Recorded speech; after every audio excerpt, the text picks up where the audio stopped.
Ini teknik audit ya. Kita masuk ke keamanan jaringan.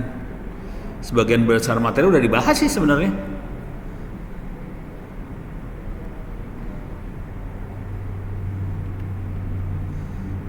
Beda sama COVID tapi ya ini. Ntar. Ih, lemot banget ganti ini ya. Ganti jaringan parah banget.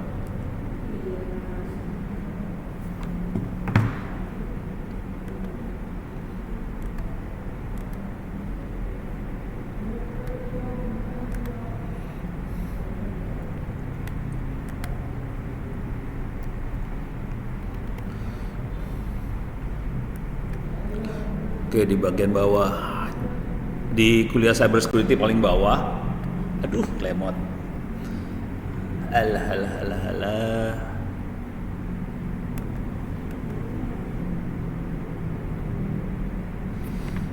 Ya, di bagian bawah ada tentang ISO 2701. Jadi ada dua makhluk yang agak penting. ISO 2701 itu buat ngaudit keamanan informasi. Satu lagi ISO 31000. Oke. Ini buat dipakai untuk audit risk. Risk bahasa Indonesianya apa ya? Resiko. Manajemen risk. Oke. Jadi risk management. Jadi ada dua makhluk itu. Ini kalau mau jujur terus terang, sebagian besar audit yang dibutuhin sama apa sih namanya, kementerian, lembaga, daerah segala macam, yang ini sebetulnya bukan yang COVID. Iya. Jadi agak percuma diajarin COVID, tapi nggak apa-apa sih. Prinsip-prinsipnya nggak beda jauh-jauh satu sama lain. Oke. Kenapa ini dibutuhin? Ini ada peraturan Kominfo. Coba saya cari dulu ya, Kominfo untuk penyelenggara sistem elektronik. Jadi mereka nyebutnya PSE. Jadi ada peraturan Kominfo nomor 5 2020 tentang penyelenggaraan sistem elektronik. Penyelenggaraan sistem elektronik itu bisa berupa web, bisa berupa aplikasi, pokoknya yang elektronik di Republik inilah. Oke. Nah,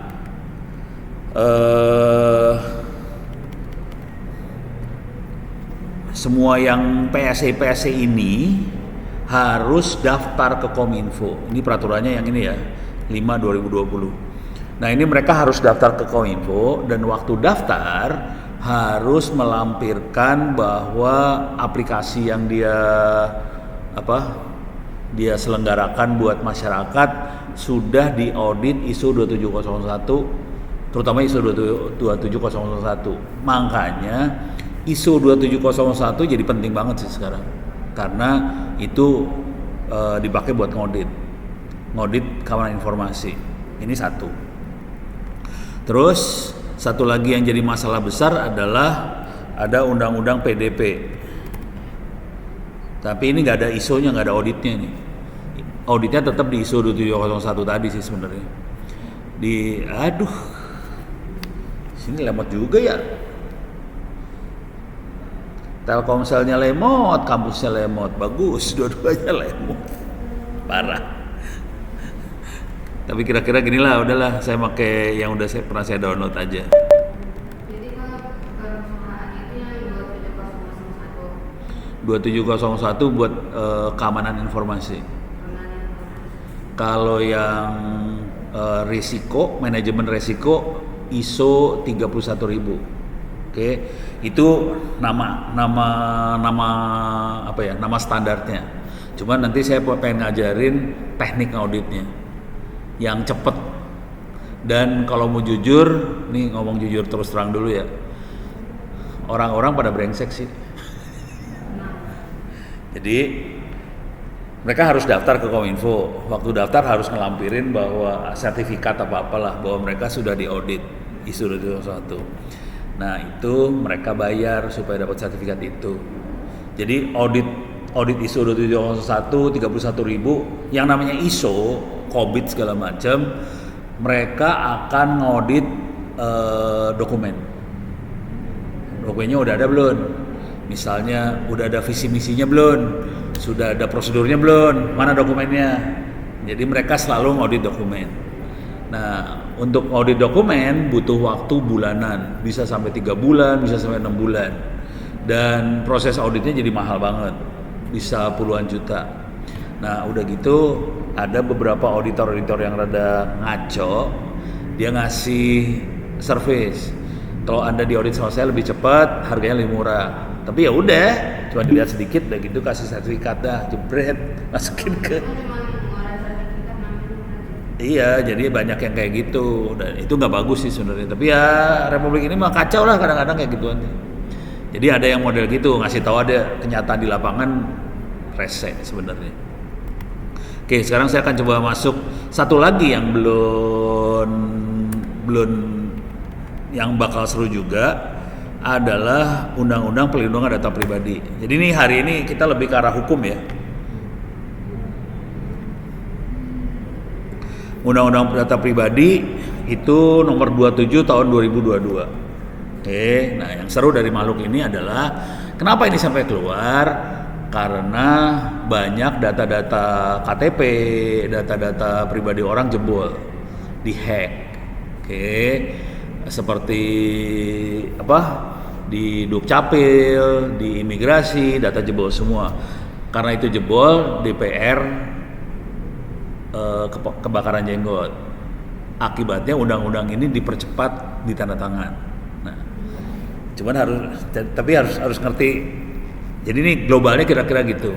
Di balik ini ada satu lagi, yaitu Undang-Undang ITE. Ini informasi dan transaksi elektronik. Ini undang-undang yang awalnya nomor 11 tahun 2008, terus direvisi jadi undang-undang nomor 19 2016. Oke. Jadi ada ISO, ada 2 ISO, itu dari internasional, itu buat ngaudit keamanan informasi sama risiko. Ada 2 undang-undang di Republik ini yang satu data pribadi untuk ceritanya buat melindungi data pribadi. Terus ada undang-undang transaksi elektronik yang ceritanya buat melindungi kalau kita melakukan transaksi. Contoh, kita transaksi di ini ya, di toko online, beli barang segala macam. Oke. Jadi undang-undang ini berusaha melindungi transaksi-transaksi yang seperti itu. Oke. Yang seru dari ini semua adalah gimana caranya kalau ada apa-apa ya, kan semuanya dilakukan secara elektronik. Semua file disimpan dalam bentuk soft copy. Bisa diedit nggak? Nah, ini ada file soft copy, bisa diaudit. Harus jadi barang bukti di pengadilan. Bisa nggak sesuatu yang bisa diedit jadi barang bukti di pengadilan? Itu yang masalah. Jadi, dan itu sebetulnya itu diatur di Undang-Undang Transaksi Elektronik. Nah, itu ada kalau di kuliah kita di cyber security, teknik itu dijelaskan di bagian sini. Ke bawah lagi. Nih, ada basic data security. Itu dijelasin di sini. Intinya di situ dijelasin teknik enkripsi data supaya data aman. Teknik enkripsinya gimana? Ada public key, private key. Kalau nggak sempat ikut kuliah yang ini, bisa lihat rekamannya di YouTube. Oke, ini udah 2 kali, ada berapa kali sih diterangin. Oke, jadi intinya itu. Cuman yang jadi masalah adalah sebagian besar orang nggak ngerti. Jadi saya udah nerangin sih. Mudah-mudahan mahasiswanya ngerti. Cuman sebagian orang yang ada di kementerian, lembaga, daerah, kabupaten, kota segala macam, sebagian besar nggak ngerti. Itu jadi masalah besar. Contoh paling sederhana adalah tanda tangan. Masuk deh. Berdua juga nggak apa-apa ya? Hah? Iya. Ini mahasiswa aslinya nggak ada semua. Ini mahasiswa tidak asli semua yang ada. Jadi yang masalah besar adalah orang yang nggak ngerti. Contoh paling sederhana adalah tanda tangan. Orang mikir tanda tangan di scan ditaruh di dokumen sah, dokumen elektronik ya, itu tidak sah, gitu ya. Jadi harus pakai tanda tangan digital. Nah itu diterangkan di Undang-Undang Transaksi Elektronik yang ini. Tapi yang kayak gitu tuh aplikasinya berbayar kan? Gratis. Emang ya? Kita bisa bikin sendiri. Salah satu yang bikin namanya Romi, mahasiswa ITTS, dia yang bikin aplikasi tanda tangan digital di Tangerang Selatan. Siapa Romi Fadli? Iya, Hah? Iya. Romi. Iya. Romi, Romi Fadli. iya, Romi kita. Kan Romi banyak, Pak. Oh, Romi banyak. Ya udah, Romi itu yang rada susah ngelihat.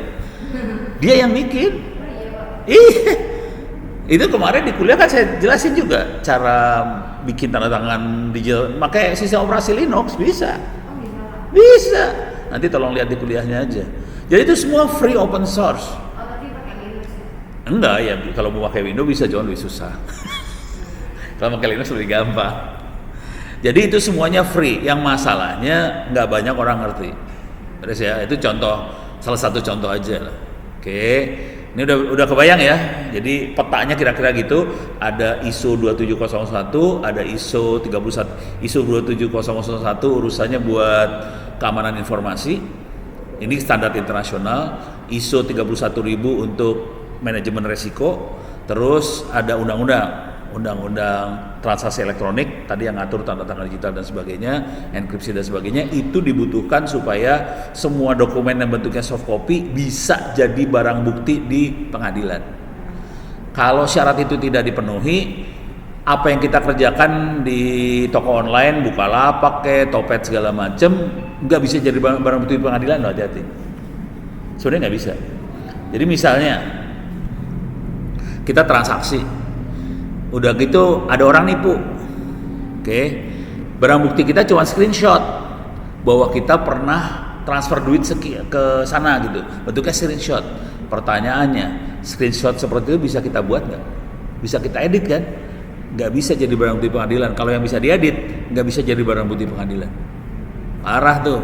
Jadi sebetulnya kondisi hari ini, sebagian besar kasus di internet nggak bisa diselesaikan secara hukum. Soalnya hakimnya nggak yakin bahwa barang buktinya ini sah. Untuk sah harus ngikutin undang-undang transaksi elektronik ini. Nah itu masalah. Dan orang yang komplain udah banyak banget sih. Nah, Yang buku nomor 27 tahun 2022 itu undang-undang apa? itu undang-undang perlindungan data pribadi. Nah sekarang oke, saya bahas dikit aja ya, biar kebayang masalahnya lagi. Jadi ceritanya undang-undang data pribadi ini ceritanya dia akan menghukum kalau ada lembaga yang tidak melindungi data pribadi masyarakat. Contoh, misalnya KTP kita, datanya kan ada di bank, ada di Depdagri, ada di mana-mana ya. Nah, bank, Depdagri, imigrasi, kepolisian, apapun bisa Pemkot lah, apa segala macam. Kalau sampai datanya bocor, data pribadi orang bocor, mereka bisa dituntut urusannya. Oke, sekarang saya kasih lihat pidananya ya. Berarti yang kemarin baru ini bocor juga. Nah, itu seru nih ceritanya, seru. Ini kan lagi teori nih. Ini ceritanya gini, orang-orang hukum lagi berteori. Kita kan orang teknik, cara mikirnya lain sama orang hukum sebenarnya. Nah ini yang bikin undang-undang orang-orang hukum nih, parah. Pidana, coba kita lihat. Oh salah, pidana. Ya oke. Saya lihat ya pidana-pidananya ya. Nih.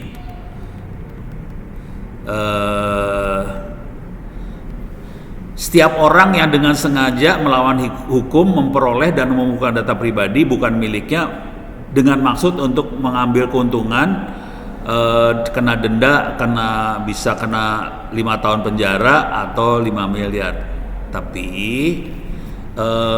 ini setiap orang yang dengan sengaja melawan hukum dan mengumpulkan. Oke, ini dilihat aja masalah-masalahnya ya. Terus ada orang yang sengaja mengungkapkan. Yang ini kan mengumpulkan. Ini mengungkapkan. Oke. Terus ini menggunakan. Jadi ada yang mengumpulkan, menggunakan. Oke.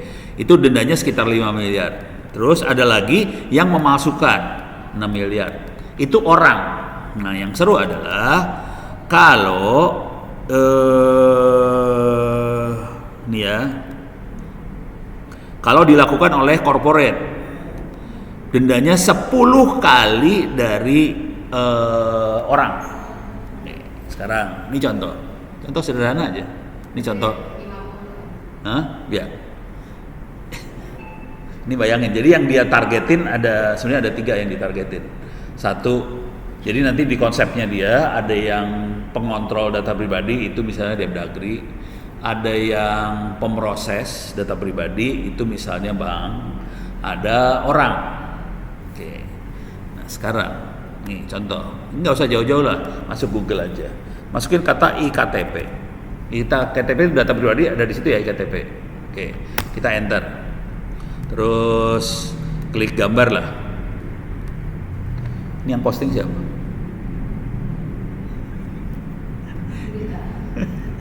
Ini yang posting kita sendiri ya. Ini seringkali yang posting kita sendiri loh. Orang biasa nggak nyadar dia ngelepasin data pribadinya dia sendiri. Yang salah siapa kalau udah kayak gini? Jadi ada masalah parah nih sebenarnya. Jadi ada undang-undang, ada aturan segala macam, tapi orangnya cuek. Udah gitu nggak ada bisa ditangkap kalau udah kayak gini, bingung dah lu. Ini terus kita ini masih di Google biasa ya. Coba masuk ke Play Store. Lebih parah di Play Store. Ini masuk ke Play Store. Kita masukin kata kuncinya sederhana aja, iktp. Oke. Nanti banyak aplikasi urusan iktp. Ini kita bisa ngecek, bisa ngambil datanya orang loh, gitu. Nah, ini udah gitu yang mau dipenjara siapa nih? Gitu. Jadi ada teori, ada praktek, kagak nyambung. Jadi ada masalah besar. Oke, beres ya. Oke. Saya akan masuk ke ini karena waktunya sekitar 40 menitan. Saya akan coba masuk ke urusannya ISO 27001 sama ISO 31000. Jadi ngobrolan kita hari ini biasanya buat orang teknik ini obrolan paling menyebalkan sih. Orang teknik kan lebih suka gimana cara setup enkripsi, firewall, buat pertahanan segala macam. Nah yang ini orang hukum yang main. Nah terus saya kasih lihat lagi masalah besarnya lagi ya. Misalnya kata kuncinya saya ambil gini ya, kata kuncinya. Bentar. Kata kuncinya misalnya lapor.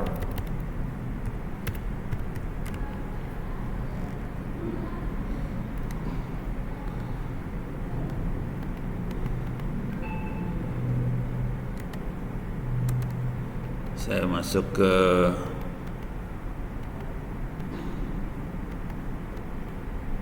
atau jangan lapor ya. Bukan lapor sih, bocor apa ya? Bukan bocor, apa sih? Ini lagi cari bahasa hukumnya nih. Pengontrol. Bukan pengontrol.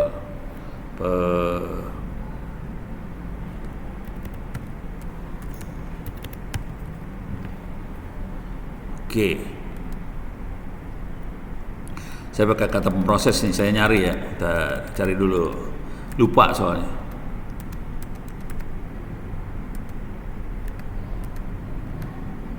Jadi kalau saya data pribadi bocor, yang ditangkap siapa? Ini pemroses.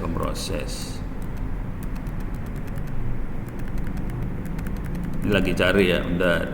Mana ya?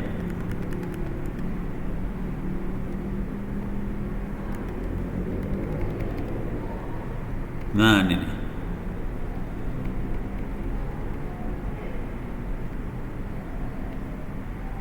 Oh, ini aja lah. 24.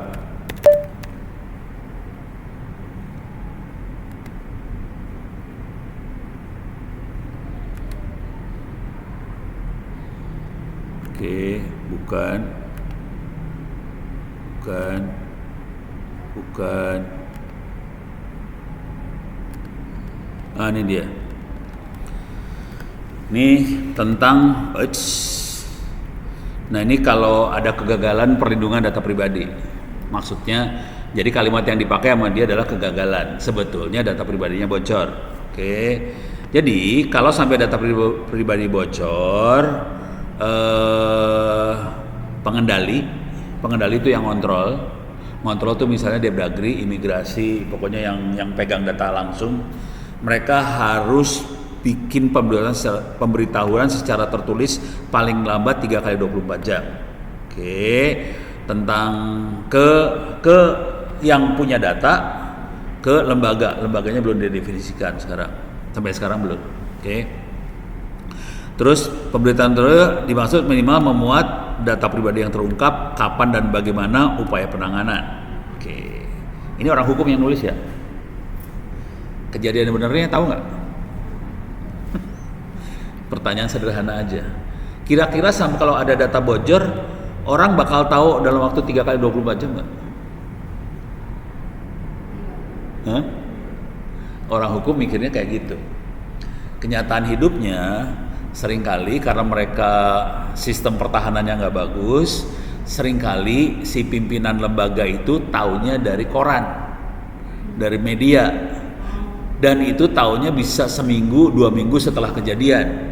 Pada saat udah mulai viral, datanya dijual di online. Jadi ini paling lambat 3 kali 24 jam udah nggak mungkin sih sebenarnya. Itu nggak dipakai, Pak. Hah? Ya nggak bisa dipakai ini mah. Jadi kalau kita orang teknik ngelihat orang hukum nulis, dalam hati udah senyum-senyum sendiri, soalnya ini ada aturan yang nggak bisa jalan sih sebenarnya. Gitu. Terus juga kapan dan bagaimana data berarti diungkap, ini urusan forensik. Forensik rata-rata minimal seminggu, itu paling cepat. Forensik seminggu paling cepat. Ini cuma dikasih waktu 3 kali 24 jam, mati lu. Jadi itu perbedaan orang hukum sama orang teknik lah. Ini yang bikin orang hukum rata-rata sih, bukan orang teknik. Dan mereka tidak koordinasi sama kita yang di teknik. Akibatnya ya sudah, kita mah ketawa-ketawa aja, ya udah silahkan aja ambil tuh. Konsekuensinya kalau udah kayak gini nggak bisa, nggak masuk. Jadi prosesnya nggak jalan sih sebenarnya. Nah, beres ya. Oke. Jadi itu urusan perlindungan data pribadi sama transaksi elektronik. Nanti untuk transaksi elektronik dia akan menjelaskan soal tanda tangan digital dan sebagainya. Oke. Tapi ini kalau diimplementasi beneran diimplementasi itu akan nolong banget ke ISO 27001 sama 31000. Oke. Nah, yang jadi masalah di ISO 27001 sama 31000, naskah-naskahnya kalau mau diambil pakai duit. Jadi ISO itu diambil pakai duit. Oke, nggak gratis dia ngambil pakai duit. Cuman kalau kita lihat di perpustakaan di bawah itu ada buku-buku yang membahas. Jadi bukan ISO 27001-nya langsung, tapi ada buku-buku yang membahas soal ISO 27001. Jadi bisa dibaca di situ. Nah, sekarang saya mau kasih slide-nya lah buat presentasinya tentang ISO 2701. Bentar, Cyber Army mana Cyber Army? Bentar, sekarang jam berapa?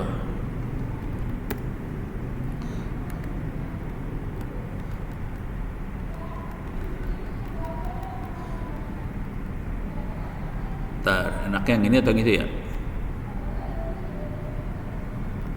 Ini dulu lah, cepat aja ya.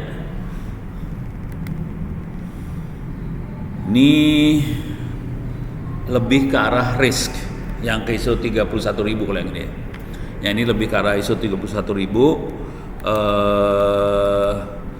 Jadi kira-kira seorang cyber security terutama tugasnya adalah untuk identifikasi, mitigasi, sama manage cyber risk. Manage artinya manajemen resiko cyber ke aset digital yang ada di organisasinya dia lah, kira-kira kayak gitu. Nah, bisa dibikin ini nggak ya? Dibikin slide. Oke. Resiko ada, ini belum ke isu 2701 ya. Jadi nerangin yang namanya resiko. Jadi kalau ada resiko, ini bukan resiko cyber doang ya. Resiko bisa resiko kalau kita punya perusahaan, kita punya kegiatan apa, risikonya ada macam-macam. Resiko itu dari aset yang ada, aset itu barang yang kita punya, ada dari ancaman, ada dari kelemahan dari si sistem yang kita operasiin, vulnerability. Oke. Aset itu ada resikonya karena nilainya besar. Kalau sampai rusak nilainya memang mahal. Contoh, kalau di Pemkot atau di Jakarta terutama punya banyak alat-alat buat ngeruk tanah tuh beko-beko. Itu kan harganya puluhan miliar tuh satunya. Kalau sampai rusak atau misalnya si beko masuk jurang, nah itu resikonya gede banget. Nilai resikonya gede. Oke. Ada yang sifatnya kritikal. Kritikal tuh artinya mungkin harganya nggak semahal itu. Tapi kalau barang itu sampai atau aset tadi rusak, semua sistem bubar. Contoh sederhana aja. Ini sambungan dari sini ke internet pakai apa, tahu nggak? Nggak tahu. Dari bangunan ini ke internet pakai apa? Nggak tahu. Kalau naik ke atas genteng, itu ada radio tuh di atas buat sambungannya. Terus ada kabel ke bawah, gitu ya. Bayangin kalau kabelnya putus. Kabelnya putus doang tuh, mati semuanya langsung. Itu kabel nggak seberapa harganya sih, cuman kalau putus kan sebel banget tuh. Jadi ada yang kayak gitu, itu kritikal. Sekarang ancaman bisa dilihat dari karakteristik dari serangannya, bisa dilihat dari kemungkinan terjadinya, bisa dilihat dari efeknya. Oke, jadi nanti resiko analisanya kayak gitu. Kalau vulnerability, kita biasanya ngelihatnya dari teknik serangan sama teknik eksploitasi dari si penyerang ke kita. Terus kontrol apa yang bisa kita bikin untuk ngatasin ancaman tadi. Contoh kontrol kalau di dunia komputer biasanya firewall, antivirus, itu kontrol, gitu ya. Terus akses ke sistemnya kita. Kalau si maling yang kalau kita pasangin firewall, terus mereka nggak bisa akses, berarti ancamannya lebih sedikit, vulnerability-nya lebih kecil, kira-kira kayak gitu ya. Nah, waktu kita manajemen resiko, proses yang dilewatin kira-kira kayak gini prosesnya. Oke, jadi prosesnya yang assessmentnya yang bawah ini ya, kita selalu identifikasi, analisa, evaluasi, terus kita beresin makhluk itu, terus balik lagi ke atas nih, monitoring review, terus kita lihat semuanya ini udah beres belum, terus akses. Ini muter terus. Jadi semua proses ini harus dilakukan terus-menerus sih, jalan terus. Oke. Yang kalau mau serius ngerjain yang ini, biasanya orang-orang di lapangan bener kita biasanya cari template. Udah ada template-templatenya, bisa dicari di Google, ISO 31000 template atau template. Pokoknya kalau kerja kayak gini jangan pernah mikir sendiri aja. Kalau mikir sendiri pasti tewas. Mendingan kita cari contekan sama template. Paling gilanya kita bisa minta tolong ChatGPT buat ngeluarin template tadi. Oke. Bisa nih. Itu kan semua gampang kali. Nih, Hah? Apa? Lain. Iya, mereka nggak sama. Enggak, mereka rata-rata mainan template. Semua itu pada main template semuanya. Jadi template nanti kita atur supaya nih ya. Template itu kan berarti sama semua kan ya? Enggak, template itu kan kayak form kosong. Ada formulir kosong, nanti kita isi disesuaikan sama tempat kita. Gitu. Contoh template gini, misalnya aturan buat semua user yang ada di kampus ini gitu ya, user internet. Kan kita bisa bikin aturan kan ya, aturannya misalnya gini, password harus diganti tiap sekian hari atau sekian bulan. Terus misalnya password wifi kampus harus diganti sekian ini. Nah itu ada template-nya sih sebenarnya dan harus dilaksanakan sih sebenarnya. Jadi misalnya kayak gini ya, template for it.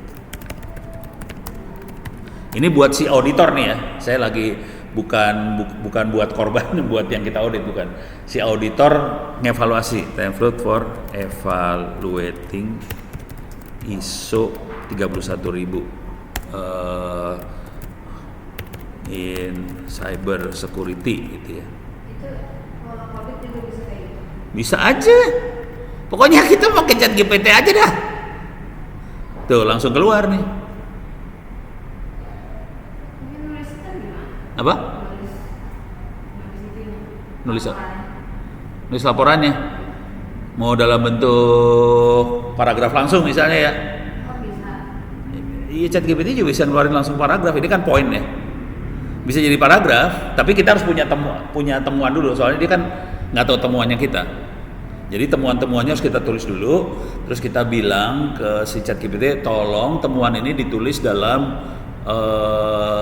template laporan untuk COVID atau apa. Keluar. Jadi harus agak pinter dan agak licik sih sebenarnya. Kalau terlalu jujur, kita mikir bahwa kita semua yang kita yang mikir, wah bisa tewas ngerjain kayak ginian. Enggak takutnya beda aja sama yang seharusnya gimana? Sama lah, ya beda ya format lah. Tapi logika berpikirnya dia dapat, sebenarnya dia udah dapat daripada kita yang harus mikir. Tapi temuannya tiap perusahaan beda ya, tiap organisasi pasti beda temuannya. Jadi kita harus dapetin dulu temuannya, poin-poin temuannya, udah gitu kita masukin ke sini. Nanti kan kelihatan, ini kan kelihatan nih. Contoh ya. Nih. Ini laporan ya, laporan ISO 31000. Dalam sebuah laporan kita paling depan pasti kita ngasih executive summary. Oke. Yang penting ini nih, key finding and recommendation. Itu kita yang nemuin. Bukan si ChatGPT yang nemuin. Jadi kita memang melakukan analisa, terus kita nemuin ini kita tulis, nanti dia akan bikin dalam bentuk paragraf. Udah gitu kita harus kasih cerita ini. Itu kalau kita nggak bisa nulisnya, kita tulis aja temuan-temuan penting, poin-poin penting harus muncul di situ apa aja. Nanti dia bikin dalam bentuk kalimat yang bagusnya. Nggak usah kita yang bikin kalimat bagus, si ChatGPT yang bikin kalimat bagusnya. Terus yang ini scope, ini kita semua yang tahu kita scope. Misalnya gini ya, contoh scope, kita akan analisa, ini kan risk, kita akan analisa untuk pegawai organisasi ini yang punya data center di sini. Nah itu scope, ruang lingkup yang kita analisa seperti apa. Kalau pegawai kan kita nggak harus nganalisa sampai keluarganya pegawai tadi, kita bisa aja nganalisa hanya pegawainya aja. Tapi kalau mau skopnya digedein sampai keluarganya, ya silahkan ditulis di situ. Jadi skop ini kita yang, jadi ini apa ya, kayak arahan kalau mau bikin laporan ISO 31000 itu seperti apa. Tapi bentuknya kayak gini ntar, tapi bentuknya tulisan sih. Mereka akan kalau dibayar buat ISO 21000, mereka akan lihat yang ini terutama, yang executive summary langsung. Pasti dia dilihat ini, bawahnya nggak dilihat dulu, lihat yang ini. Cuman untuk sampai level itu kita harus ngevaluasi benar di bawahnya. Ini contoh kejadian benar di TNI ya. Nih TNI parah juga kadang-kadang. Sebenarnya sederhana banget sih, sederhana. Tapi udah masuk ke wilayah cyber jadinya. Sederhana banget. Di TNI setiap berapa tahun mereka kan akan naik pangkat. Dari letnan jadi kapten, jadi mayor, jadi apa, naik pangkat. Dan mereka biasanya ada SK-nya. Pertanyaannya, SK ini boleh disebarin ke orang-orang nggak? Harusnya nggak boleh ya. Tapi kan mereka bangga dong, saya lagi naik pangkat nih, posting lah di grup. Ya sudah, semua orang bisa dapat kan. Kalau ada orang yang jahil kan bisa kirim kemana-mana lagi kan. Kacau deh. Jadi kadang-kadang seblown itu. Tapi resikonya kan kita bisa lihat peta jadinya. Kita lihat bisa peta, oke, kekuatan TNI seperti apa. Bisa kelihatan petanya. Contoh paling blow on juga adalah ini TNI ya. Waktu itu orang-orang Mabes pada pusing sama saya. Contoh paling blow on adalah Google Map. Mereka semua pakai handphone Android. Di handphone Android ada Google Map kan. Google Map kan nyatat kita pergi kemana aja. Bayangin handphonenya anggota TNI pakainya Android, terus Google bisa ngelihat pergerakan pasukan kemana aja kan. Ya udah kacau dah ceritanya. Waktu itu di Mabes saya demoin langsung. Ini yang pegang laptop buat presentasi kan letnan gitu ya, masih muda letnan. Coba lihat Google Map. Coba lihat ini, paling blow on mah ngelihat inilah. Di sini kan ada ini ya. Di sini kan ada your timeline. Kita bisa ngelihat kita kemana aja.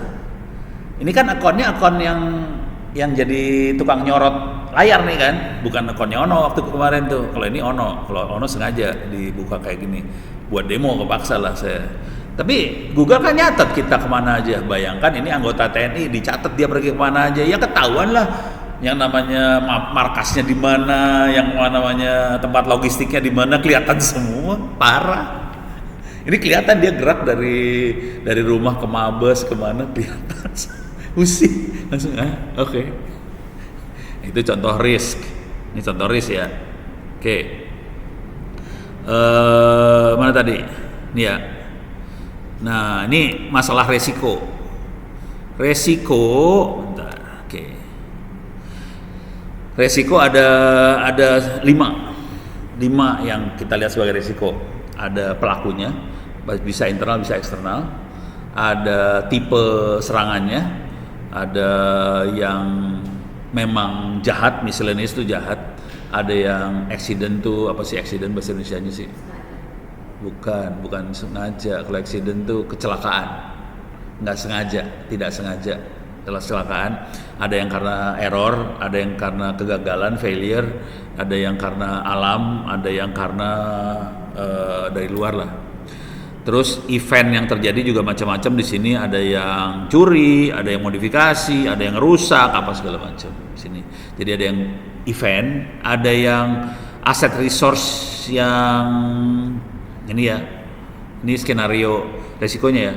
Ada yang karena orang, skill, organisasi, structure, proses, infrastruktur segala macam. Ada yang waktu. Oke. Yang ini contoh-contoh aja ya, contoh dikit aja. KPU jebol kan kemarin, data kira-kira sebabnya apa? Hah? Sebabnya apa? Bisa sampai jebol data KPU kemarin? Ini nggak sih dia masuk ke admin? Iya. Dan passwordnya blow on ya. Passwordnya blow on. Jadi itu masalahnya bukan masalah teknologi, masalahnya masalah manusia. Nah itu harus. Jadi itu harus harus semuanya diperhitungkan dalam manajemen risiko. Kalau mau disederhanakan, ini kan ceritanya panjang, tapi kalau disederhanakan cuma ada 3 komponen besar nih urusannya. Manusia, people, PPT lah kalau mau disingkat jadi PPT. People, proses, teknologi. People tuh manusianya, misalnya pengetahuannya, disiplin apa kagak, etika segala macam lah, itu manusia. Kejadiannya manusia. Sebagian besar kesalahan-kesalahan yang terjadi adalah manusia, bukan teknologi, bukan alat. Rata-rata mereka akan beli alat yang mahal banget. Terus mereka akan kayak people, proses, teknologi ya. Proses ini urusannya peraturan, tata cara, tata kelola dan sebagainya. Biasanya prosesnya udah oke.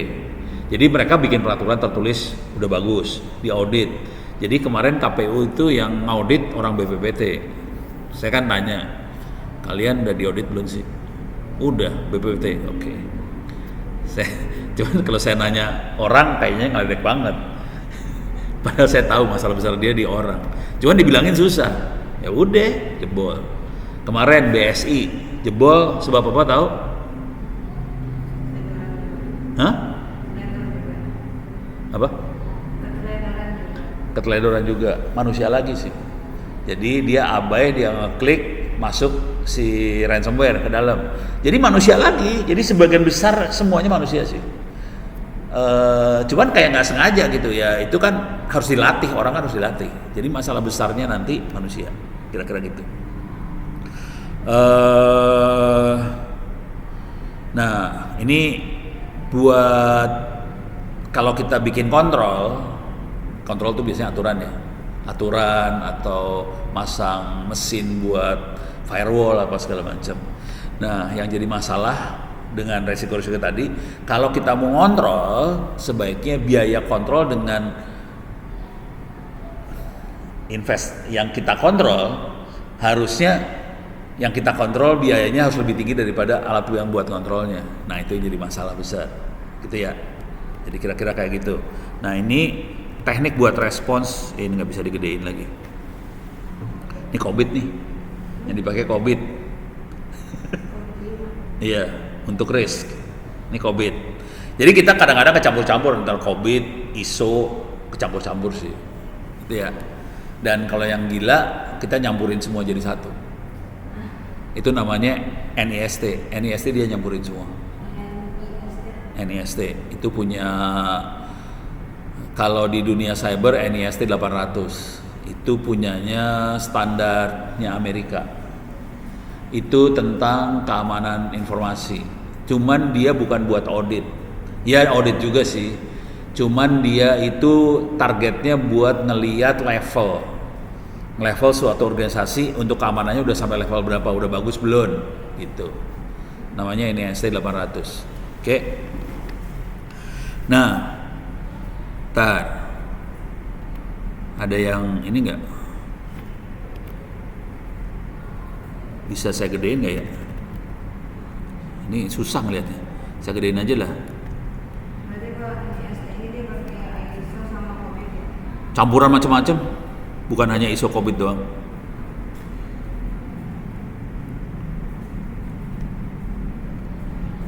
Paling gampang gini lah kalau mau ngeliat ya. Ini ada dua gede nih. Ini kita ngeliat dari sisi respons. Kalau ada kejadian, ada risiko, ada kejadian, responsnya seperti apa? Respons apa yang harus kita siapin untuk kejadian tadi? Ada parameternya, efisiensi dari respons tadi. Oke, efisiensi misalnya kalau biaya, lebih paling gampang ngeliat biaya ya. Bisa nggak kita, ini ada satu kejadian atau kita persiapan buat kejadian kayak gitu, kita cukup ngeluarin duit 10.000 perak buat ngatasin biaya buat kejadian seperti itu. Contoh paling sederhana, ini bukan kejadian risiko. Cara ngelihat efisiensi itu kira-kira gini cara ngelihatnya. Saya waktu itu diundang ke Singapura, ketemu sama orang Kominfo-nya Singapura. Jadi itu kejadiannya hampir 15 tahun yang lalu. Saya ke Singapura, ketemu sama orang Kominfo di Singapura, ngobrol lah kita. Udah gitu Kominfo di Singapura bilang gini, nih kita di Singapura semua KTP-nya sudah elektronik. Pada zaman dulu kala kita meroses KTP itu harganya berapa puluh dolar per KTP. Sekarang karena semuanya elektronik, biaya prosesnya tinggal $1. Jadi itu efisiensi, dari yang harganya mahal jadi harganya murah. Itu efisiensi ya. Terus kemampuan kita untuk bereaksi kalau ada apa-apa. Nah, ini masalah yang ini lebih ke jadi nanti kalau kita lihat dari sisi manusianya ada 3 jenis manusia. Ada si pelaku, orang, user, ada si admin yang ngoperasin sistem, ada pimpinan. Tiga-tiganya harus siap. Gitu ya. Sebagian besar kesalahannya kita nggak pernah ngopenin didik si user, akibatnya jebol semuanya. Contoh paling sederhana gini lah, kalau kita mau nyerang bank, mending nyerang banknya, server bank, nyerang pegawai bank, atau nyerang nasabah bank? Hah? Pegawai. Yang paling gampang diserang nasabah, pelanggan bank. Karena nasabah itu rata-rata bukan orang teknik, orang biasa, kadang-kadang ibu biasa-biasa aja. Jadi kalau kita nyerang bank paling susah. Soalnya di bank itu mereka selalu ngasih training ke karyawan, terus udah gitu adminnya dibayar mahal. Nasabah nggak pernah di training, jebolin aja nasabahnya. Cara ngejebolinnya gampang kan, paling ditipu aja, selesai, duit ke transfer, udah bubar. Udah gitu banknya bilang, itu kan salah lu ketipu, bukan salah gue. Nah, mampus lu. Padahal nasabah udah nangis-nangis nih. Gitu ya, paling gampang mah yang WhatsApp itulah, yang ada surat undangan nikah lah, apa segala macam. Nah itu, nasabahnya nggak tahu. Terus exposure tuh kira-kira sistem kita seberapa terbuka terhadap publik, terhadap hackernya. Kalau sistem kita nggak terbuka, banyak pagernya segala macam, aman-aman aja. Tapi kalau dia terbuka, kalau kita harus ngasih layanan ke masyarakat, mau nggak mau sistem kita terbuka. Nah, gimana caranya sistem terbuka tapi informasi aman? Cara yang kita pakai adalah biasanya ini cara-cara kita ya. Kalau di lapangan banget, supaya aman, informasinya kita copy ke luar. Jadi ada server di luar yang bisa diakses sama masyarakat. Data benernya ada di dalam kantor, ada firewall yang segala macam. Yang ada di luar kopiannya. Jadi kalau jebol, kopian jebol. Tapi data benernya ada di sini. Dan untuk masukin data dari luar ke dalam sini tidak lewat web. Jadi kalau kita masukin data selalu pakai VPN atau apa segala macam. Kalau hari ini kita biasanya, tapi ini masih belum banyak yang otaknya nyampe, susah soalnya. Hari ini yang paling enak adalah kita kalau kita lihat internet, komunikasinya klien sama server. Hari ini kalau mau aman, komunikasinya klien ke klien. Contoh WhatsApp. WhatsApp itu komunikasi klien dengan klien, bukan klien dengan server. Klien sama klien. Itu adalah komunikasi yang lebih aman sebetulnya. Nah, cuman buat ngerti bahwa itu aman, kita harus ngerubah arsitektur sistemnya segala macam. Itu dari sisi parameter yang kita pakai buat ngerespons resiko. Nah sekarang pilihannya, kalau ada risiko, pilihannya apa aja? Ada 4 pilihan nih. Pilihan pertama, kalau kita tahu di situ ada risiko, ya jangan ke situ, jangan pernah ke situ, geser ke tempat lain. Itu avoid. Oke. Yang pilihan yang lain, ini ada risiko, tapi kita tahu kita bisa ngatasin risiko itu, hajar, pakai mitigasi ya. Jadi kalau ada risiko ini, kita ada mitigasinya. Ada lagi kalau risikonya emang kecil banget buat kita, misalnya misalnya paling kalau ya ini maksudnya accept. Jadi misalnya kita tahu ini ada risiko, tapi nggak gede banget risikonya. Misalnya gini, kalau kita pasang web di internet, pasti orang akan nyerang. Ya. Cuman kalau informasi dalam kita itu nggak banyak, ya udah taruh aja di internet, ya serang aja dah. Tapi nggak ada efek kerugian material, duit nggak ada. Ya udah, itu namanya accept. Yang satu lagi adalah transfer, share. Jadi caranya gini, ini ada risiko nih. Kalau kita jalan, kita operasiin sistem bisa dijebol, bakal akan rugi. Nah kita share kerugiannya. Caranya kita beli asuransi. Udah tahu asuransi kan? Iya, kita bayar. Kita bayar asuransi. Jadi kalau saya jebol, asuransi bayarin kita ya. Bisa lagi. Ini contoh yang paling real, paling beneran ya. Contoh. Berarti yang bocor-bocor kayak bank-bank itu pakai asuransi mereka? Ada yang pakai, ada yang enggak. Yang bank plat merah enggak. Kalau bank plat kuning, contoh BCA dia pakai. Asuransinya gini, mereka nggak pernah bilang ke orang sih. Mereka nggak bilang ke orang. Nih, Amerika, BCA serius. Kalau saya mau udah tahu BCA udah lama. Jadi BCA gini nih, BCA tahu mobile banking, internet banking banyak yang bakal ngejebolin. Oke. Yang dikerjain sama BCA, dia nyewa orang buat nyerang, penetration test, serang. dihajar sistemnya sampai dia tahu oke, sistem yang saya buat susah, dihajar. Sama pentes-pentes yang profesional pun jebol, nggak bisa jebolin. Dah dibayar nih pentesnya. Di belakang pentes itu ada perusahaan asuransinya, dibayar juga. Jadi ini kan udah dites, aman. Kalau sampai jebol, dibayar sama asuransi. Biasanya kayak gitu. Jadi dia bayar kayak gitu. Pentes karena ini Amerika. sama asuransi. Iya. Emang bagian dari perusahaan asuransi. Biasanya kayak gitu, parah. Nah, itu nggak ada di bank plat merah. Kalau saya mau tahu, orang saya ada di situ. Kalau pemerintahan itu bisa pakai asuransi? Ya bisa. Cuman kemarin kejadiannya gini. Ini kejadian beneran ya. Ini ada pemilu kan, KPU. Waktu pemilu yang pakai IT yang pertama kali, waktu zaman SBY jadi presiden kalau nggak salah ya, atau Jokowi presiden, SBY kalau nggak salah. Jadi SBY jadi presiden, pemilu itu pertama kali kita pakai IT, pakai komputer. Kan banyak operator komputer disebarin ke semua daerah ya, ada belasan ribu orang nih, nyebar ke semua daerah buat ngirim data dari daerah ke KPU. Bayangin kita ngirim belasan ribu orang ke daerah. Kalau dia ketabrak, kalau dia sakit, kalau dia kecelakaan, siapa yang membayarin? Nggak mungkin KPU dong. Jadi KPU ngeluarin anggaran buat asuransi.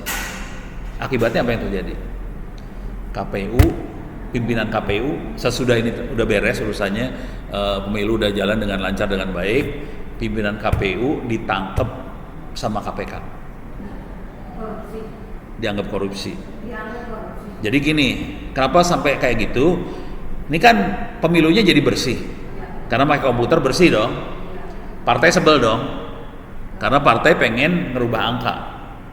Partai nggak bisa ngerubah angka karena pakai komputer semua. Terus dia berusaha ngobok-ngobok nih KPU-nya supaya balas dendam lah kira-kira. Oke, ngoboknya di mana? Semuanya bersih. Tinggal urusan asuransi, ini miliar duit asuransi. Bayangin kita naruh duit miliar buat asuransi buat sekian orang. Terus kalau kata mereka, nih lu duit dikasih ke sana nggak diapain nih duit? Namanya korupsi. Gitu. Masuk penjara. Asli kejadian itu. Makanya pemerintah agak sedem pakai asuransi, soalnya bisa penjara urusannya. Asuransi aman dong kalau kayak gitu ya? Hah? Iya berarti udah benar caranya kan? Menurut kita, menurut partai salah. Mereka mah cari gara-gara, parah. Jadi kalau udah tahu dunia benernya, rese. Jadi jangan pernah berpikir dunia di sana tuh lurus, kagak, brengsek. Di kampus sih kita ngomongnya gini, pas di lapangan, wah, rese lah, kacau. Ini tadi ya, mitigation, avoid, transfer, accept. Oke, ini gambaran lagi lah. Nih kalau probabilitasnya tinggi tapi impact-nya kecil, hajar. Ini probabilitas kecil, impact-nya juga kecil, loncatin aja. Yang ini probabilitas kecil tapi impact-nya gede, nah mikir dah lu. Ini boleh pakai asuransi. Atau probabilitasnya tinggi, impact-nya tinggi, ya jangan pernah lewat sini, pasti mati lu. Gitu, beres ya. Jadi cara berpikirnya kira-kira kayak gini. Ini urusan risk nih. Oke. Ini yang lain mah udah ngomong-ngomong aja lah. Bedanya event sama insiden tuh apa? Oke. Kalau event tuh biasanya kejadian alam segala macam yang nggak kita planning ya. Kalau insiden itu dihack, itu insiden namanya. Jadi ada dua istilah. Kalau di Indonesianya apa nggak tahu. Ini bahasa Inggris semua nih, event insiden. Oke. Jadi insiden respons itu respons kalau terjadi insiden. Oke. Ini responsnya juga dari segala lini ya, dari masalah legal, masalah bisnis jangan sampai berhenti. Nah, Ini buka rahasia sedikit lah. Kebanyakan di Indonesia, terutama di plat merah, kalau ada insiden, responsnya adalah bungkem. Informasi ditutup, nggak keluar, semuanya dibungkam, media dibungkam supaya nggak keluar, supaya masyarakat tidak heboh, kira-kira gitulah. Tapi solusi ini barang tetap rusak, kondisinya gitu. Jadi insidennya lebih banyak bukan ke teknik, insidennya lebih banyak ke masalah PR, masalah komunikasi ke media, itu ya nggak bagus sih sebenarnya, cuman ya kenyataan hidupnya kayak gitu. Tapi maksud dari dibungkam itu mereka ngerapiin di belakang gitu. Mereka berusaha tapi biasanya nggak berhasil juga. Bayangin, ini kena ransomware, data bisa balik nggak? Data nggak balik loh, datanya rusak. Nah, ada jaminan hacker, ini penjahat, dikasih duit, bakal balikin datanya kagak? Nggak ada jaminan. Dan kalau ngerti yang namanya ransomware kerja, ransomware itu cara kerjanya gini, dia masukin virus ke komputer, oke. Ujungnya nanti semua file akan dienkripsi ya, nggak bisa dibuka. Sebelum dia encrypt semua file ini di copy ke hacker. Jadi hacker punya copy file yang bagus. Udah gitu selesai ini di copy, komputernya dienkripsi. Terus kita bayar nih supaya file diencrypt dibuka ya. Emang si hackernya terus mau bukain? Belum tentu juga. Sebagian besar hacker nggak bukain. Jadi rese banget sih sebenarnya. Jadi kalau udah kena ya udah. Dan itu kejadian yang kemarin kayak gitu. Nah, beresin dulu ya. Oke. Ini waktu tinggal 5 menit. Ini panjang sih sebenarnya. Ini yang ISO 27001. Information Security Management System. Saya cepetin aja ya.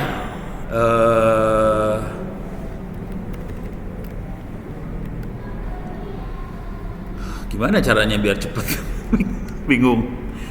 Jadi mulainya dari risk tadi, terus setelah risk kita analisa risk dulu. Setelah risknya dapat, kita ngontrol risk tadi. Di ISO 27001 Annex A dia menjelaskan ada 114 kontrol yang harus dites. Ini auditor ya, audit. Jadi dia ngaudit 114 kontrol. Cuman kalau di ISO 27001 2020 yang baru itu kalau nggak salah ada 4 kontrol utama yang harus dicek lah. Jadi kontrolnya ratusan. Oke, kontrolnya ratusan. Hah? Tapi sebenarnya sama aja sih, ujung-ujungnya 114 juga, tapi dia bagi atas 4 kontrol utama lah, kira-kira kayak gitu. Dia kelompokin. Tapi ya kalau kita pakai yang lama 114 ya dapat semua juga. Oke. Nah, kontrol itu seperti apa? Ini contoh kontrol ya. Ini aneksnya. Kebijakan. Apakah ada kebijakannya? Enggak. Terus ada organisasi untuk keamanan informasi di organisasi tadi. Jadi misalnya kalau di kita kan rata-rata ada kalau misalnya Pemko Tangsel, mereka punya Dinas Kominfo. Ada nggak organisasi yang urusannya buat cyber security-nya? Gitu. Kalau kita lihat ke BSSN sekarang di Indonesia, dia berusaha supaya semua kementerian lembaga ada yang namanya CERT, Computer Emergency Response Team, CERT. Nah, itu harus ada di semua lembaga. Jadi, tapi perlu kita sadarin dulu ya, makhluk ini ISO 27001 dia akan ngecek kertasnya. Ada nggak keputusan, ada CERT, ada nggak organisasinya, ada kepalanya nggak, ada anggotanya nggak. Dia nggak terlalu ngecek ini orangnya jago-jago nggak.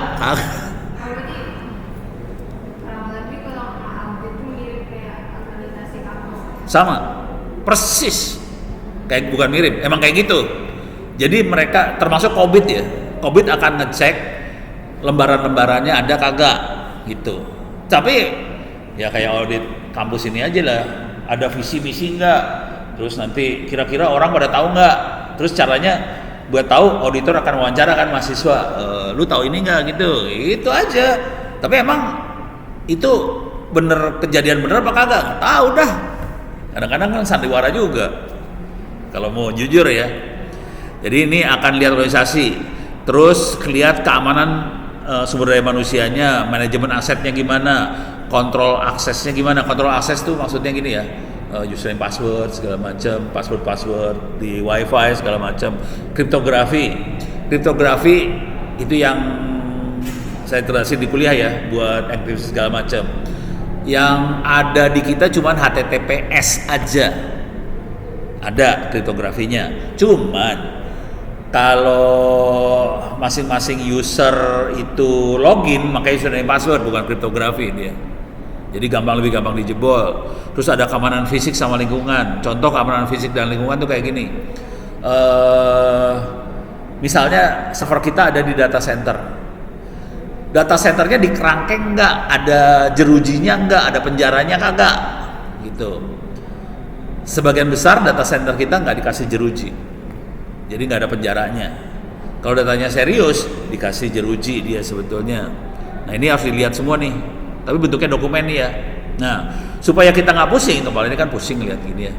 Supaya nggak pusing di perpustakaan di lantai 3, itu kalau kita masukin ada folder cyber security. Dalam cyber security ada ISO 27001, ada ISO 31000, itu ada template-nya. Udah ada template-nya, file Excel bentuknya. Saya coba kasih lihat, ini bentuknya kayak gini, saya download. Hah? Itu lagi masuk nggak ke bawah?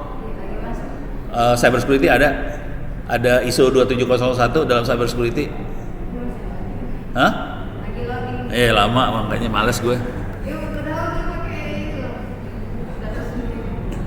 Oke, mendingan pakai kabelan di perpustakaan aja, colok, kenceng. Tapi yang COVID nggak ada ya, Bang? COVID nggak ada. Oh, cari aja di Google template COVID, ada. Iya ada. Nah, tapi ya harus berjuang. Saya kan lebih ke arah security, nggak terlalu ke COVID saya mah. Nah, di sini udah ada giniannya nih. Nih, coba lihat ke atas ya. Ini udah ada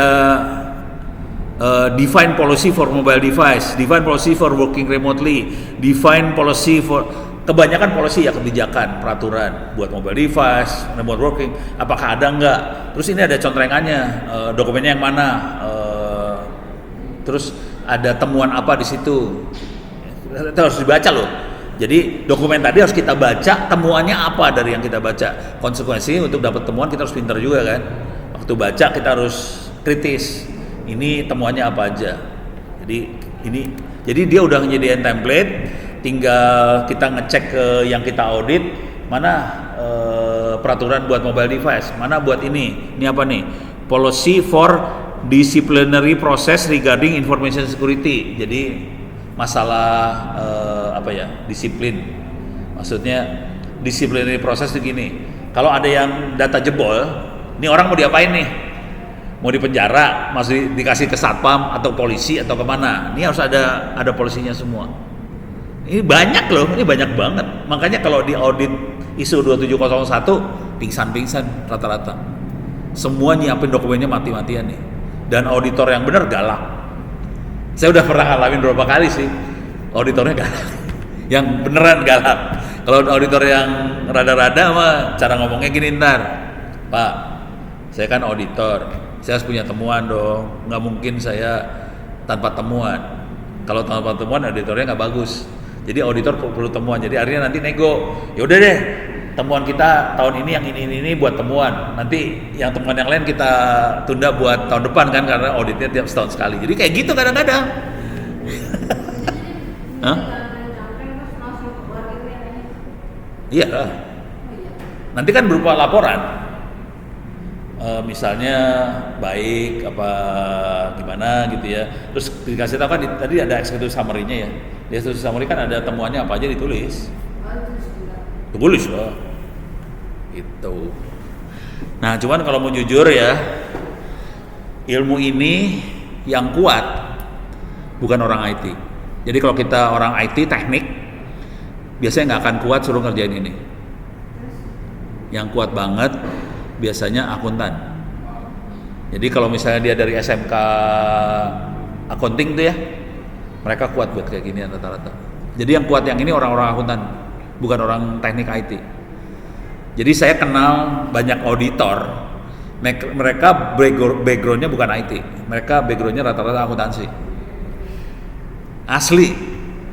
Saya pernah ikutan training ISO 2701, satu kelas, semuanya akuntan, saya orang IT sendiri. Akuntansi ekonomi buat meriksa ini. Akuntansi kan audit keuangan dia. Kan akuntansi emang audit keuangan. Jadi pikiran badannya itu udah siap buat ngaudit. Saya itu lebih programmer, admin, jaringan kan. Suruh ngaudit. Ini lagi training gini ya, training. Mereka mah di depan perhatiin gini. Ini perhatiin, saya ngomongnya kan kayak kalau ngedit harus kerjain ini checklist gitu ya. Jadi tolong ini. Itu ngomongnya kayak gitu. Yang depan sih serius pada dengerin. Saya di ketiga gitu tidur di kelas, tidur nggak kuat. Makanya sejak itu saya tahu oke, kita orang IT yang beneran nggak akan kuat. Yang kuat biasanya akuntan, biasanya kuat di depan. Dan rata-rata mereka emang dari S1-nya akuntansi, udah gitu S2, S3-nya mereka masuk ke cyber security sama audit ini. Jadi emang tapi bukan S2 ya, dia lebih ke sertifikasi ya. Certified jadi ISO 27001 auditor atau implementer kayak gitu. Implement tuh harus dia yang bikin dokumen segala macam tuh. Gitu. Orangnya tipenya kayak gitu. Ono nggak bisa. Saya udah tahu diri lah. Saya nggak bisa. Oke, waktu habis, kita stop record.